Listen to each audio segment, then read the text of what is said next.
In 2015, the New York State Department of Environmental Conservation, or DEC, sponsored a mail survey to gather information about residents' attitudes on deer and deer management in an area called the Central Finger Lakes Management Unit. That survey was developed by the Human Dimensions Research Unit at Cornell University. My name is Bill Seamer, and I'm part of the team at Cornell who designed and implemented this survey. And my purpose in this module is to summarize survey findings for you.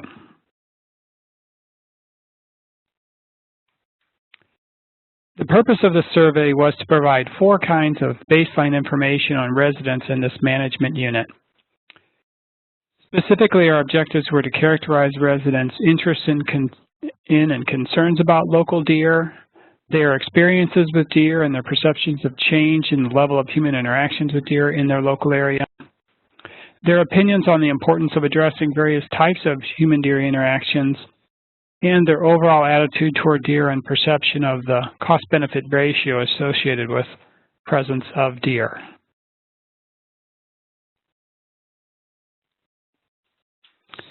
DEC has divided the state of New York into 25 management unit aggregates, and those aggregates are displayed here in different colors. The aggregate we focused on in this study was the Central Lakes Management Unit. And that unit is represented by the dark pink shaded area in the center of this map. It includes portions of Wayne, Ontario, Seneca, Cayuga, Schuyler, and Tompkins counties.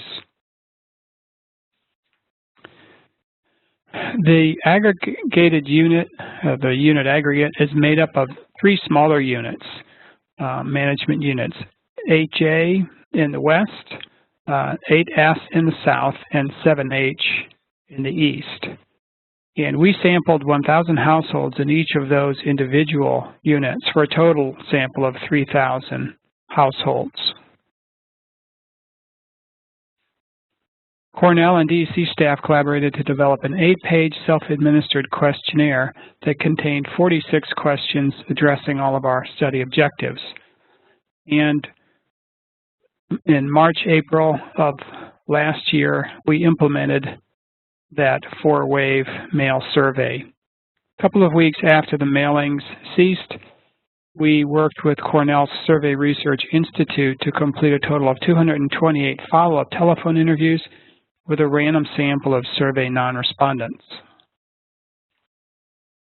Residents returned a total of 1,456 questionnaires, yielding an overall response rate of about 51% after deleting undeliverable questionnaires. Listed addresses aren't distributed equally across the aggregate, so to address the possibility of sampling bias, we weighted responses based on the unit in which respondents resided.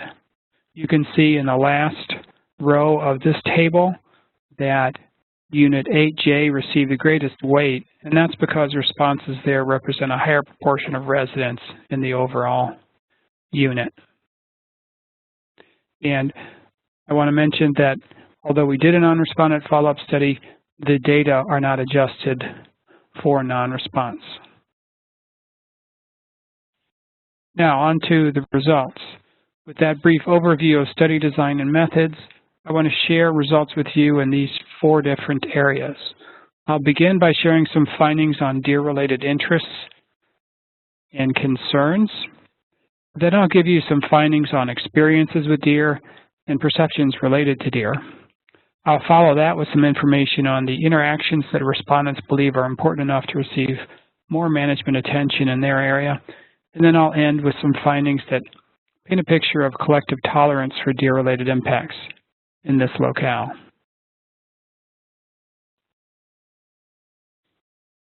So, beginning with interest in deer, we found that the presence of local deer was perceived positively by many residents in the Central Finger Lakes Management Unit. A majority of respondents reported that they were very or extremely interested in knowing that deer populations in their local area are healthy and doing well, and many are very or extremely interested in seeing deer around their home or in their local area, and fewer are involved or interested in the photographing deer or hunting deer.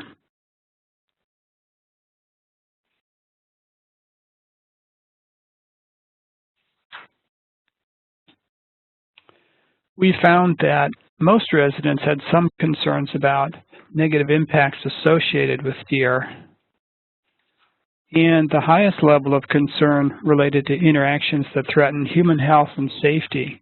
So the possibility of contracting Lyme disease or being injured in a deer-car collision were extremely important to the majority of respondents.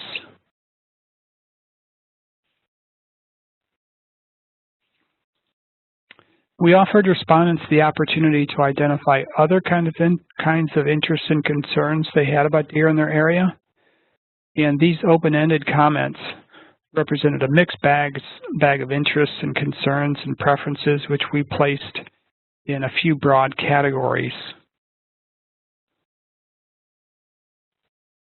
In this column on the left are the responses that actually fell into categories we'd already asked about in the closed-ended questions. And topping the list in that category were problems with hunters or opposition to hunting, deer-related vehicular collisions, and concerns about tick-borne illnesses.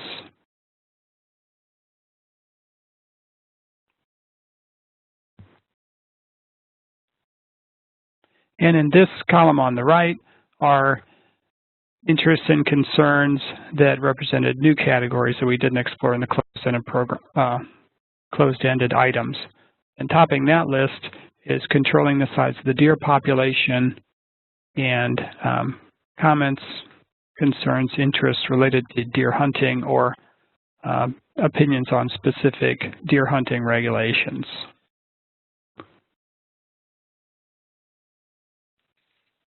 Many respondents engaged in activities or had characteristics that exposed them to negative interactions with local deer. For example, 67% of respondents had gardens or plantings around their homes, and 46% of all respondents said they'd experienced deer damage to those kinds of plantings. 58% said they often drive in areas with deer, and 39% of all respondents had experienced a deer-related vehicular collision or a DRVA. 25% of the respondents owned woodlots, and 8% of all respondents said they'd experienced deer damage to those kinds of forests. And 12% owned farmland, and 11% of all respondents said they'd experienced crop damage from deer.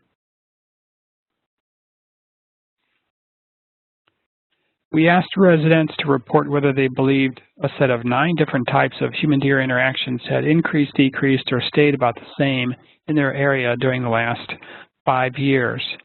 And we found that most respondents could tell us about their direct experience with deer, and those experiences varied with, as you can see here, for instance, with a number of deer folks see around their home. About a third of folks thought those had increased. About 22% thought those had decreased. So experiences with seeing deer and experiencing deer damage varied individually, but people could report on those things. On the other hand, they weren't as able to provide information on trends and other kinds of human-deer interactions. For example, in the top row of this table, you can see that about a third of respondents thought that the rate of deer vehicle collisions had increased over the last 5 years, but another third weren't sure whether deer car collisions were increasing or decreasing. And the pattern is similar for the rest of these items. For instance, at the bottom of the table, you can see that even though we know people are very concerned about Lyme disease, more than half of them weren't really sure whether cases of Lyme disease were increasing or decreasing in their area.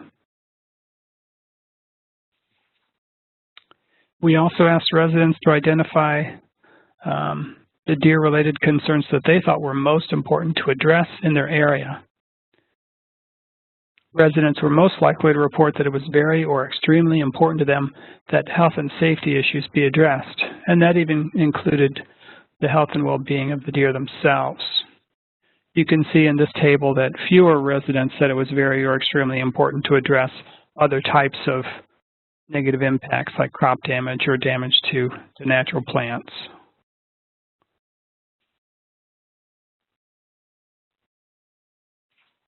And finally, we asked two questions that provide an indication of overall tolerance for deer and deer-related problems in this area. And one of those indicators of tolerance is a person's overall attitude toward deer, and the other is whether a person believes the costs of having deer in their local community exceed the benefits of having deer. For many years, we've been asking this question on deer management surveys. And in this case, we found that about 1 in 3 respondents unconditionally enjoyed deer and didn't worry about deer-related problems. Over half of respondents enjoyed deer but worried about those deer-related problems, and fewer than 10% said they did not enjoy deer and they regard deer as a nuisance. Respondents living in Unit 8J were a little more likely than those living in other units to enjoy deer without worry.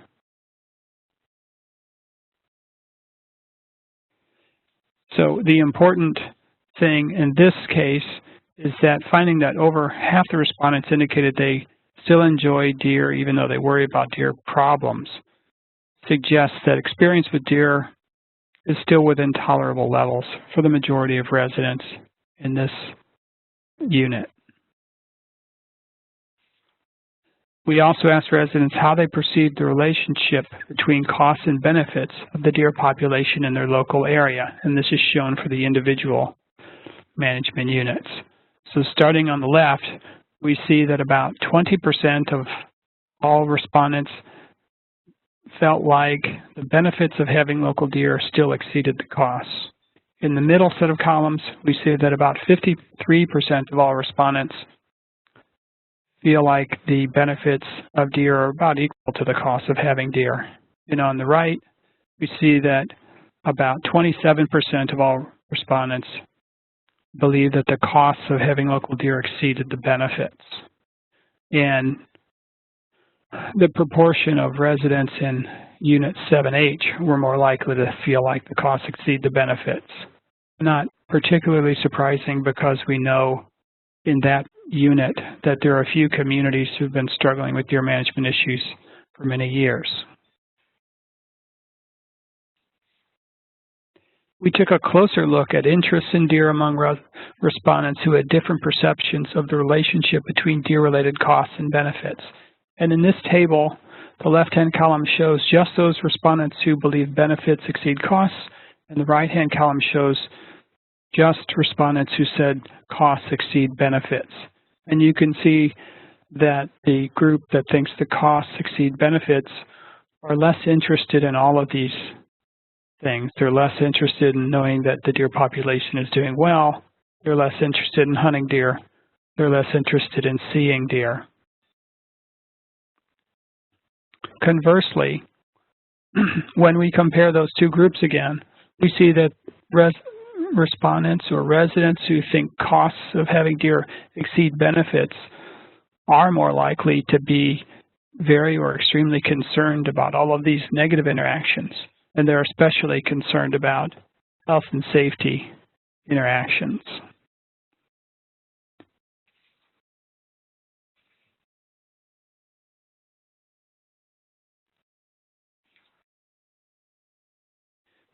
Related to this, we asked residents to identify which impacts they thought were most important for management purposes. And again, we've looked at these groups comparing the ones who believe benefits exceed costs compared to the ones who think costs exceed benefits. And you could see these folks who think costs have exceeded benefits.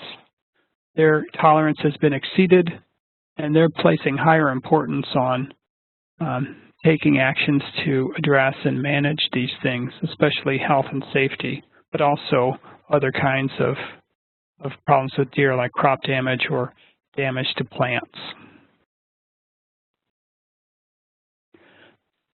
So, what are the next steps in this management unit?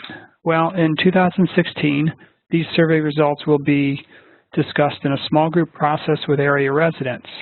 And that process is going to be sponsored by the DC, and it'll be facilitated by staff from Cornell University and Cornell Cooperative Extension.